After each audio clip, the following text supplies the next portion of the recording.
ہم نے کیا کرنا؟ التائبون توبہ کرنے والے، والعابدون عبادت گزار، الحامدون تعریف کرنے والے، السائحون روزہ رکھنے والے۔ سائح کہتے ہیں کھلی جگہ کو، سائح کہتے ہیں پانی رسنے کی جگہ کو، سائح کہتے ہیں گھومنے پھرنے کو، اور اس سے سیاحت بھی مراد ہوتی ہے۔ لیکن حدیث میں سائحون کا معنی لیا گیا روزے دار۔ نبی صلی اللہ علیہ وسلم سے پوچھا گیا کہ سائحون سے مراد کون ہے؟ آپ نے کہا روزہ رکھنے والے۔ ٹھیک ہے، تو اس کے خاص معنی ہے۔ اس پر بڑی ڈسکشن ہے کہ سائحون سے روزے دار کیسے مراد دیے گئے ہیں، مگر اس کا موقع نہیں۔ الراکعون رکوع کرنے والے، الساجدون سجدہ کرنے والے، العاملون حکم دینے والے بالمعروف نیکیوں کا، والناہون عن المنکر اور روکنے والے برائی سے، والحافظون لحدود اللہ اللہ کی حدوں کی حفاظت کرنے والے۔ وبشر المؤمنین ان سب مومنوں کے لیے خوشخبری ہے۔ ما کان للنبی والذین آمنوا جائز نہیں نبی کے لیے اور ایمان والوں کے لیے ان یستغفروا للمشرکین کہ مشرکوں کے لیے وہ استغفار بھی کریں۔ ولو کانوا اولی قربی اگرچہ ان کے قریبی رشتہ دار ہوں، من بعد اس کے بعد ما تبین لهم جبکہ وہ جان چکے ہیں انہم اصحاب الجحیم وہ جہنمی ہیں، یعنی جو رشتہ دار کفر پر مر جائے اس کے لیے معافی کی دعا نہیں ہوگی۔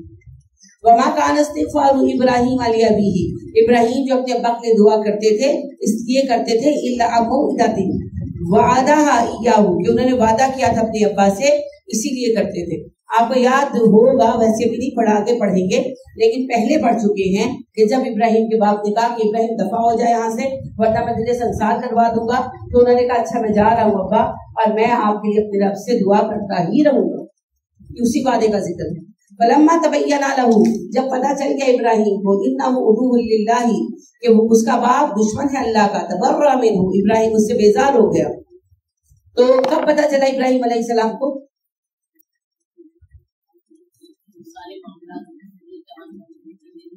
نہیں، وہ تو انہیں جاتے ہوئے یہی کہا تھا نا کہ میں اپنے دعا کرتا رہوں گا۔ جب مر گیا ان کا باپ، جب تک کوئی زندہ ہے آپ اس کے لیے دعا کر سکتے ہیں، اگرچہ وہ کافر ہو تو دعا کریں نا اللہ ہدایت دے دے کہ نہیں، بلکہ کافروں کے لیے شدت سے کریں، نافرمانوں کے لیے اور شدت سے کریں۔ جب مر گیا کفر پر تو پھر دعا کرنا بند کر، اب پروف ہو گیا وہ اللہ کا دشمن۔ تو جب آزاد مر گیا تو ابراہیم علیہ السلام نے دعا کرنا چھوڑ دیا۔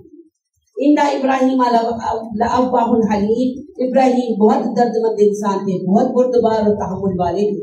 وما کان اللہ لیضل قوما بعد اذ ھداھم اللہ ایسا نہیں کہ کسی قوم کو ہدایت حاصل کرنے کے بعد گمراہ کر دے، حتی یبین لہم ما یتقون جب تک اللہ واضح نہ کر دے ان پر ہر ایک بات کہ کیسے کیسے تقوی حاصل کرے۔ ان اللہ بکل شیء علیم اللہ ہر بات کا جاننے والا ہے۔ یعنی اللہ کہتے میں گمراہ نہیں کرتا، لوگ خود گمراہ ہوتے ہیں۔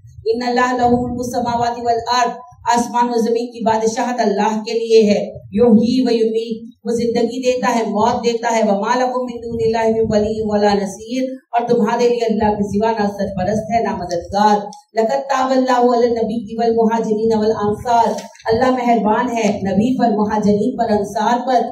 الذین اتبعوہ فی ساعۃ العسرۃ وہ سارے لوگ جنہوں نے اس مشکل وقت میں تبوک کے غزوے میں نبی کا ساتھ دیا۔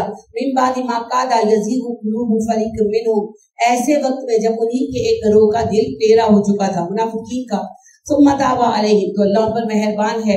انہ بہم رؤوف رحیم اللہ مومنوں پر بہت رحم کرتا ہے، بہت شفیق ہے۔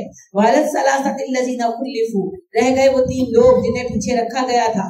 حتی اذا ضاقت علیہم الارض بما رحبت تو جب زمین اپنی وسعت کے باوجود ان پر تنگ ہو گئی، وضاقت علیہم انفسہم اپنی جانوں نے بوجھ لگنے لگی، وظنوا ان لا ملجا من اللہ الا الیہ انہوں نے اچھی طرح جان لیا کہ اللہ کے سوا کوئی مددگار نہیں ہے۔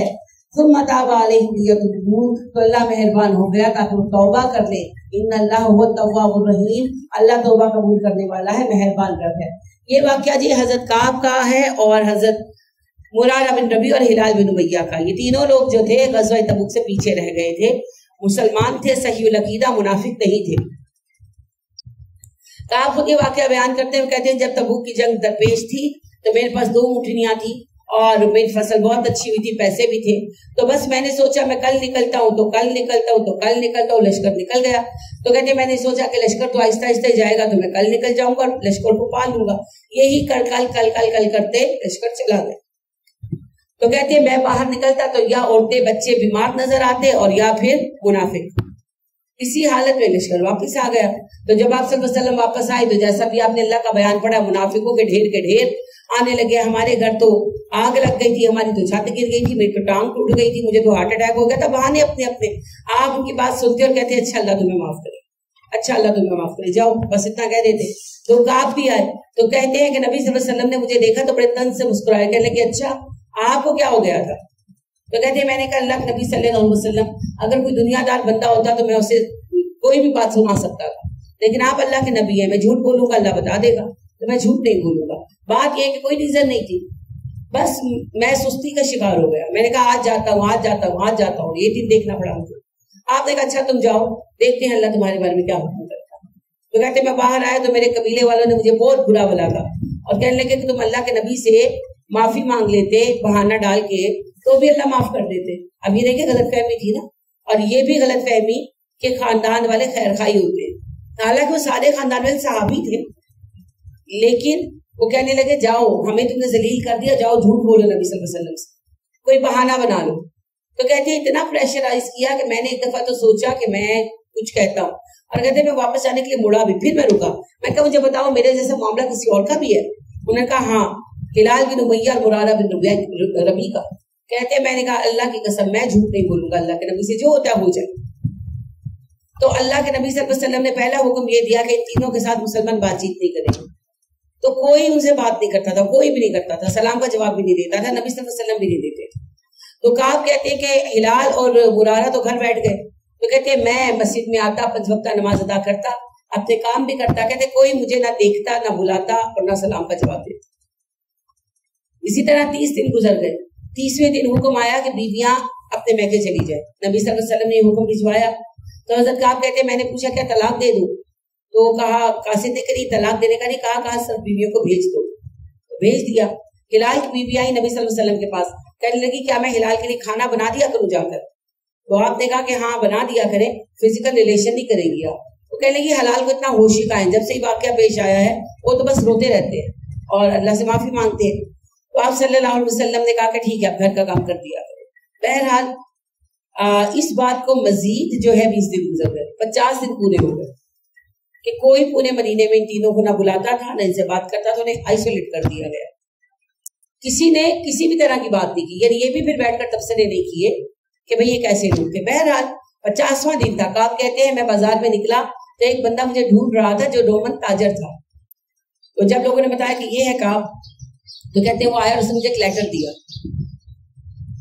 कि ये तुम्हारे लिए रोम के हाकिम ने दिया है। किसने? हिराकल ने।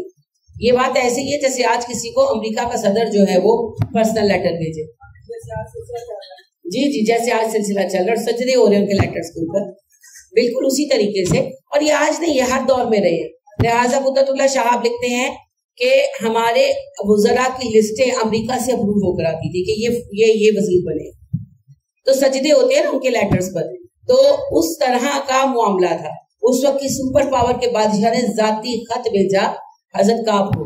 काब कहते मैंने खत खोला तो लिखा था कि मुझे पता चला कि तुम्हारे आका ने, तुम्हारे साहिब ने बड़ी बदसलूकी की तुम्हारे साथ, तुम बड़े मुअज़्ज़िज़ आदमी हो, तुम इस लायक नहीं हो, तुम हमारे पास आ जाओ, हम तुम्हें बेहतरीन मकाम देंगे जिसके तुम लायक हो, और तुम्हारे साथ ऐसा सलूक कभी नहीं करेंगे जैसा तुम्हारे मालिक ने किया।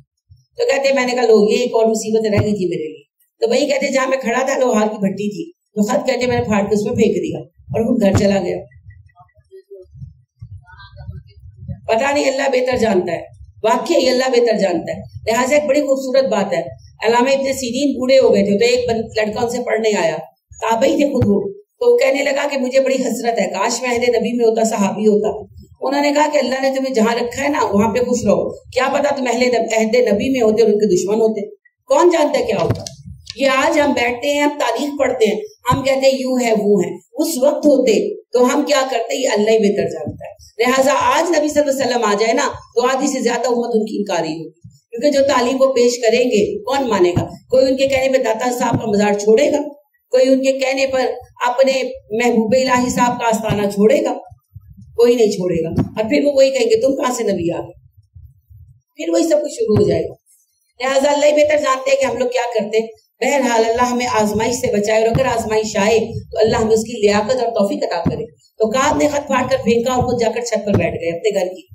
जो है वहां से जब आए ना तो रास्ते में अबू कतादा का बाग पड़ता था, तो अबू कतादा उनके चचा के बेटे थे, बचपन से दोनों साथ पले बड़े थे, और अगर आप देखेंगे तो काब और अबू कतादा साथ साथ ही नजर आते।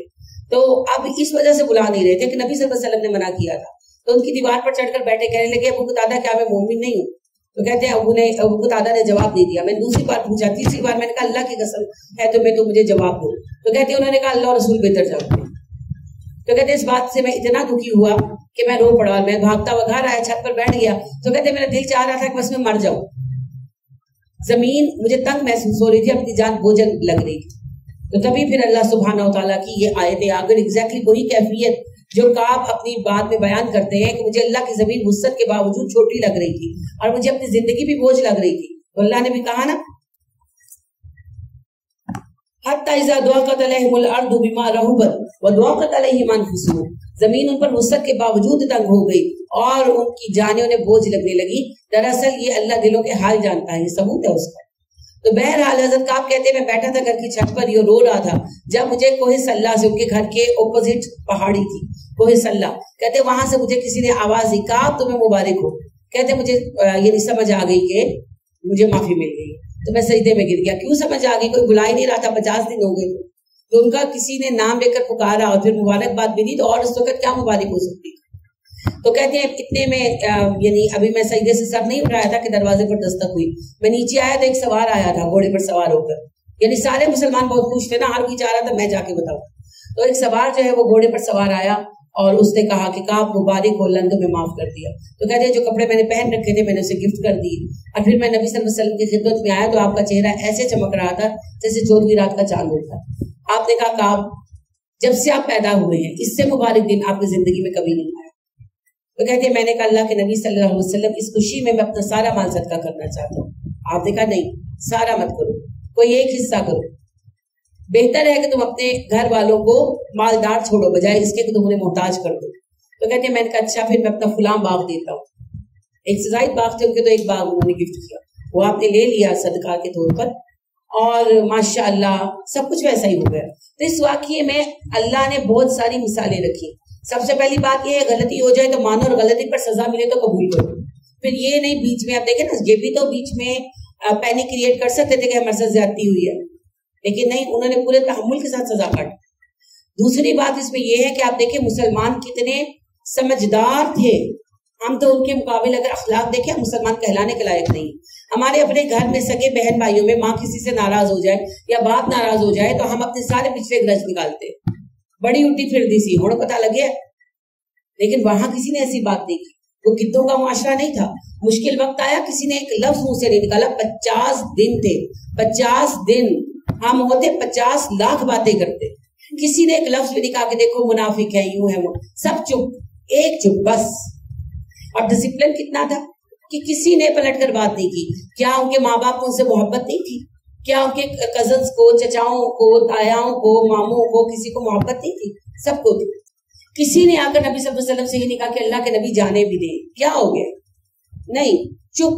बीवी बच्चे चले गए छोड़कर अल्लाह के हुक्म पर, और अल्लाह से फरियाद करते रहे होंगे, डेफिनेटली दुआएं मांगी होंगी, लेकिन किसी ने ये नहीं कहा कि अल्लाह के नबी, यानी मैं अपना शोहर छोड़ दो किसी बात पर। ये है डिसिप्लिन, ये है मुस्लिम मुआशरा। और आप देखिए कि अब वफादारी कितनी है अल्लाह के साथ, कितनी मुशक्कत में भी कोई बहकाता है तो जवाब मिलता है।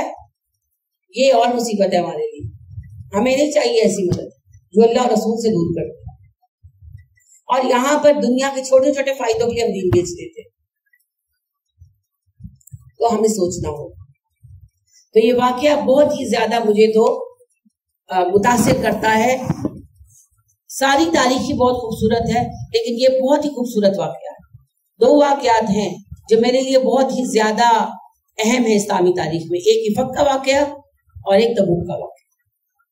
ये मुसलमानों के किरदार के वो पहलू सामने रख देता है जो किसी और कौम में कभी किसी वक्त पेश नहीं किए गए।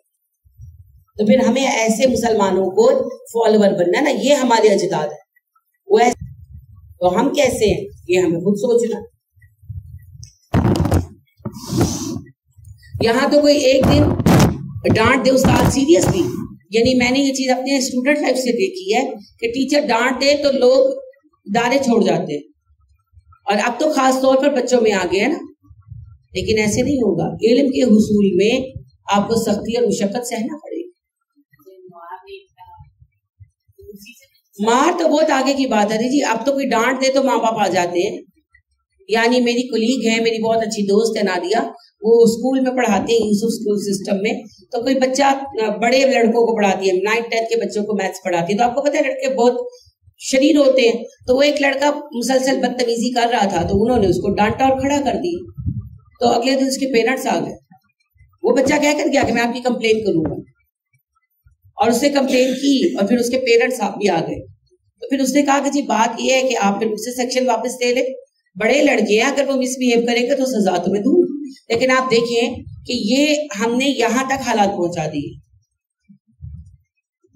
تو بہرحال کہنے کا مقصد یہ ہے کہ ہمارا تو صرف نام ہی نام ہے نا مسلمان والا, کام مسلمان والا کوئی نہیں ہے.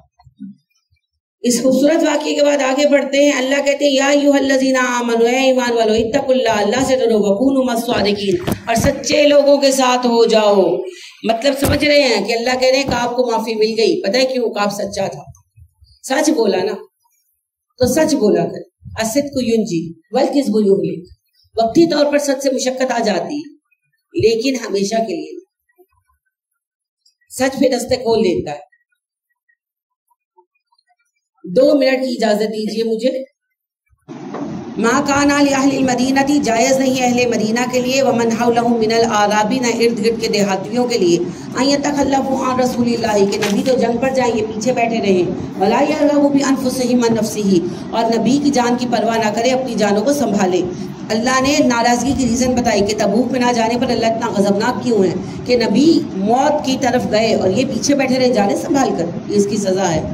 ذالک بانہم لا یصیبہم ظمأ, اور انہیں یہ سزا ملے گی کیونکہ اگر یہ جنگ میں جاتے اور انہیں پہنچتی پیاس, ولا نصب, بھوک, تھکاوٹ, ولا مخمصۃ, بھوک, فی سبیل اللہ, اللہ کی راہ میں, ولا یطؤون موطئا, اور اگر یہ روندتے کسی جگہ کو پیروں تلے, یغیظ الکفار, کفار کو غضبناک کرتے, ولا ینالون من عدوف نیلا, اور یہ پکڑتے کسی دشمن سے, دشمن کو کچھ اس سے حاصل کرتے مال غنیمت, الا کتب لہم بہ عمل صالح, ہر عمل کے بدلے میں نیکی لکھی جاتی. یعنی کہ اللہ کہتے ہیں جو سفر انہوں نے کیا, جو بھوک پیاس کاٹی, سب کا اجر لکھا گیا. ٹھیک ہے, تو اللہ کہتے ہیں کوئی مفت میں خدمت نہیں لے رہا, ان کے ہر کام کے بدلے میں نیکیاں دے رہا ہوں. ان اللہ لا یضیع اجر المحسنین, اللہ نیکوکاروں کا اجر ضائع نہیں کرتا. ولا ينفقون نفقة صغیرة ولا کبیرة, جو بھی صدقہ وہ کرتے ہیں چھوٹا ہو یا بڑا, ولا یقطعون وادیا, جو وادی وہ طے کرتے ہیں, الا کتب لهم لیجزیہم اللہ احسن, جو بھی وادی وہ طے کرتے ہیں اللہ ان کے لیے اجر لکھ دیتا ہے بہترین. ما کانوا یعملون, ان کے ان کاموں کا. وما کان المؤمنون, نہیں ہے مومنوں کے لیے مناسب, لینفروا کافہ, کے سارے ہی علاقہ خالی کر کے چلے جائیں. فلولا نفر من کل فرقۃ, البتہ ہر علاقے میں سے ایک گروہ نکلنا چاہیے, منہم طائفۃ, جو ان کا ایک گروہ ہو, یتفقہوا فی الدین, کہ دین کو سیکھے. یعنی کسی علاقے میں دین کا کام پھیلانے کا طریقہ یہ نہیں کہ سارے علاقے کے لوگ دین ہی سیکھنے لگ جائیں, تو دنیا کیسے چلے گی؟ ڈاکٹر چاہیے, انجینئر چاہیے, سبھی لوگ چاہیے. تو اللہ کہتے ہیں ایک گروہ دینی عالموں کا ہونا چاہیے. اذا رجعوا الیہم, جب ان کے پاس واپس آئے, لعلہم یحذرون, انہیں آگاہ کر دیں. یہ اس لیے کہا گیا کہ اس وقت تو دین سیکھنے مدینہ آتے تھے نا, جو مسلمان ہوتا تھا قبیلہ تو اس کے وفد مدینہ آ کے سیکھتے تھے نا. تو اللہ نے کہا پورے علاقے کے لوگ نہ آ جائیں, ایک گروہ آئے, دین سیکھے اور جا کے اپنے لوگوں کو سکھائے. آج دین سیکھنے کہاں جانا چاہیے؟ آج بھی مدینہ چلے جائیں, مدینہ یونیورسٹی اور ام القریٰ یونیورسٹی سب سے اچھی ہے, وہ ابھی ہم نہیں مانا رہا. دین آج بھی وہ بہترین سکھاتے ہیں. وہ بے عمل ہو گئے ہیں, ایک گروہ ان کا, سارے نہیں, بے عمل ہو گئے, لیکن دین وہ آج بھی خالص سکھاتے ہیں.